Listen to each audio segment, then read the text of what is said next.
And I'm going to open a can of worms. AI, what role does it play in your day-to-day business? Is AI taking jobs? Is AI making jobs? It's funny because especially in my line of work, it's very much the thing to say is, AI is not going to hurt you and it's not going to take your jobs and, but it's going to do everything. Like that's it's funny because they want to have both ends. Um, Mm, I think AI is definitely going to take some jobs. Like it's already taken jobs in sort of my area. Like we used to have this thing called a technical writer, okay, where yeah. where you'd go and you'd do your engineering work, and then you'd hand it off to somebody, and that person would write your manual, Yeah, yeah. right? Like The user yeah, manual, the maintenance manual, exactly, yeah, yeah. all that, yeah. And so now, because we have generative AI, that's my job. Oh, So really? So yeah. can you take, like, let's say we're building a PC. Can I take the specs, put it into ChatGPT and say, write a manual? Not the specs, but if you had, but one thing I've done a couple of times, and and it actually works pretty well, is you could take like a whole file of code Hmm. and just kind of paste it in there and say, all right, now write me some docs for this, and it'll do it, Wow. and it does it pretty well. Wow. And then the other thing we've done actually is there's this product called GitHub Copilot, Okay. and that can actually look at what you're writing and do autocomplete for you. Oh, So so you could be writing in code? in code, yeah. Oh, So dude. so you could be writing some code, and because a lot of it is really repetitive stuff. Like you've got the Mm, same pattern over and over again. And so like what a lot of coders will do, like you've got a lot of macros that you run where you yeah. copy paste stuff. Um, no, Copilot just does it. And Wow. and like you can even give it like comments and say, hey, look, I've got a database. It's got this schema. Mhm. Generate me an API, and it'll do it.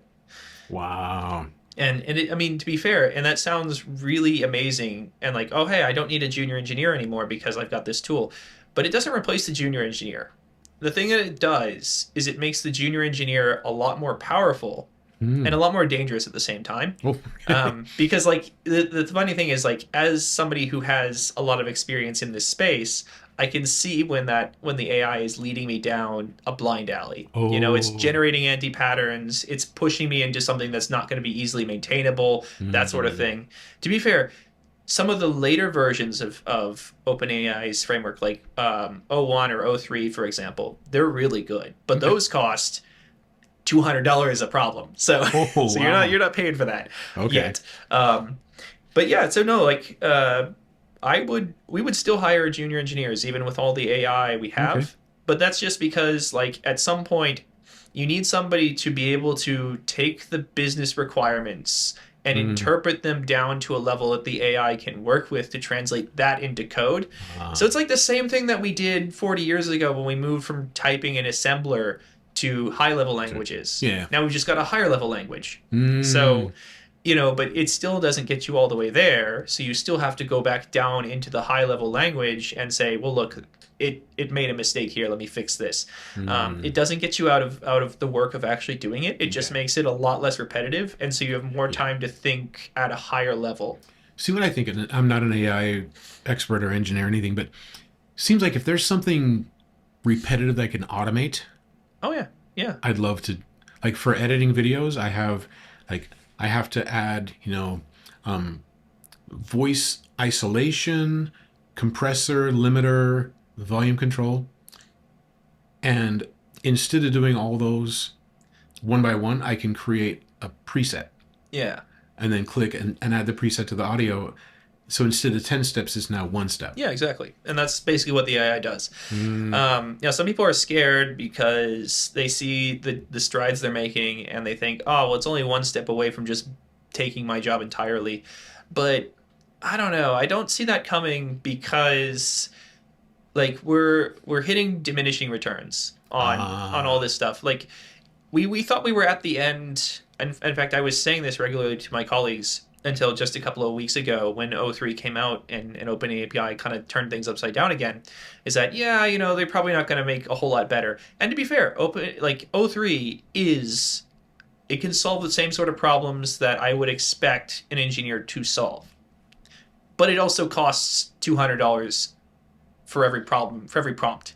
So mm, you're not replacing an engineer with that. okay. Um, Good. If Good. they, Good to know. yeah, like, even if they got it down to where it cost like $1, like if I could just put in $1 and get out an API, like that's not the level where I would just use that tool instead of hiring an engineer. That would just mean my engineers would now be much better at their jobs, Mm. And so like because the thing that people don't understand and underestimate is like they just assume that my backlog is finite, and so eventually I just run out of work.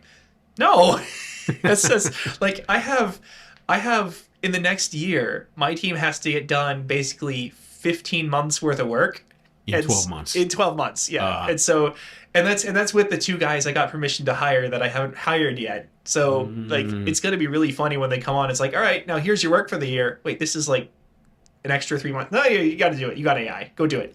And uh, so like and that backlog just grows.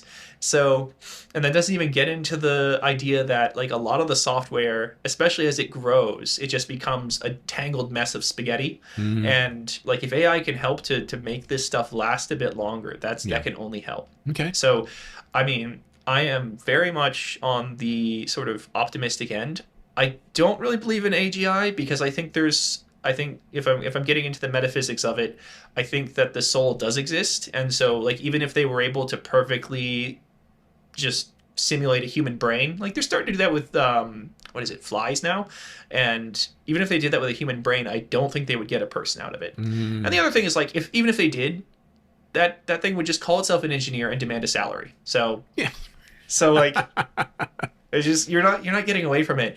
And the funny thing about it is because everything is sort of in meat space, Mm, even if an AI could do code 2,000 times faster than me, if it demands a salary, it's gonna know what its market value is and demand it's true. 2,000 my salary. Like it's just, and so like maybe the Microsoft engineering team is just 5 AIs now, Hmm. which I mean they can't do worse than Microsoft's actual team, but um, okay then. But at the very least, like the idea that like the idea that automation is just going to kill your jobs, it's an old trope, and it's I know it's never going to die, but I just kind of wish it would because Hmm. okay, so Microsoft does replace all their engineers with AI. That just means we have all those engineers to do something else. There are going to be other jobs. Yeah, And people are creative. Humans are creative. they are. So they're going to come up with other solutions. They're going to, you know what? Now I can write a course on how to write prompts for Well, ChatGPT, right? yeah, or the other thing you could do is like the nice thing about it is it enables an engineer who has a lot of experience in one domain to learn about a different domain. So one of the things I did a couple of years ago when ChatGPT first came out is I used it to learn Pascal. Like in the Nice. space of a day, I just learned Pascal in a day, and because I had to write an installer for some program, and it was like the only thing that would do it was Pascal. I didn't know Pascal. I learned Pascal. Great, now I know Pascal. I'll never use it again, but it's there. You never know. So like that's the thing is just it enables you to X factor your own skill set. Mm. That's what I'll say. And I use ChatGPT and I use Grok. yeah, I love Grok. When writing a script for something, like I'll be like, I went to Shin Okubo yesterday. I'm like, well, what's interesting about this neighborhood? Because it's Koreatown of Tokyo, Yeah. right? Yeah. What's interesting about this neighborhood? And I could have gone to 10 different blogs, but Grok goes and checks all these blogs and tweets and condenses it to, and I say, give me 10 interesting things about this area. And Yeah. it'll take a second and it'll start populating the screen. You're like, oh, I didn't know. Like, I've been in Japan 20 years. I didn't even know this. Yeah, but the thing it doesn't do is it Mm. doesn't do your job because all it's given you is like the point of entry, Yeah. right? So Yeah. you still got to go and do all the actual research. You Mhm. just have the 10 bullet points you needed to get started. Yeah, and so it'll say like, okay, this place is famous, or this street is famous, but it'll say the street's famous, but it doesn't say why. Exactly. So then I got to look it up, and Exactly. then I got to go film it and say, okay, this is what it actually looks like, and then so I think it's just like a little turbocharger for your creative work, right? Yeah, it is. Yeah. It really is. It's not And- going to take over. Like you still have to have the engine, the human, but you can add a supercharger to that Exactly. engine, and Exactly. it just does more. So And and the other thing it does is it kind of helps you like if you've got a because one of the things that they never teach you in school, but is the most useful skill for anybody who was born or had to work in the period between 2000 and 2020, is knowing how to use Google. Ah, The Google foo. And like it's funny because like that is one of the things that sort of separates a lead engineer from a non-lead engineer is how good their Google foo is. really? Oh yeah, because it's like you get, Wow. well, and it's just like, how many times have you seen this error before? If you've Mm, seen it a couple of times, you might remember it. If not, you just have to know where to look. And mm. the knowing where to look bit, that's what you pay for. Being able to search is a real skill Oh yeah, it is. because It there's is. so much crap on the internet. You need to be able to filter and Exactly. refine the search too. Exactly. And so what AI does, especially the new ones, is it lets you just cut out 80% of the chaff and leave you with 20% that you can actually kind of sift through. Now, to be fair, there's still a load of crap in there, Yeah. and so that's where experience helps. And so like it's not replacing the junior engineer, it's not replacing like the writer, and honestly, like the thing about the more creative side of any industry, anything really, is that like it's your ability to tap into what it means to be human and express that, and AI is fundamentally incapable of doing AI that doesn't bit. have that. And then if your end user is a human, you need to look at it from their perspective. Like, what does my customer want? Yeah. AI doesn't have that experience, right? No, So it doesn't. Hey, if you enjoyed that clip, you can watch the full podcast right up here, or you can see some more clips right about here.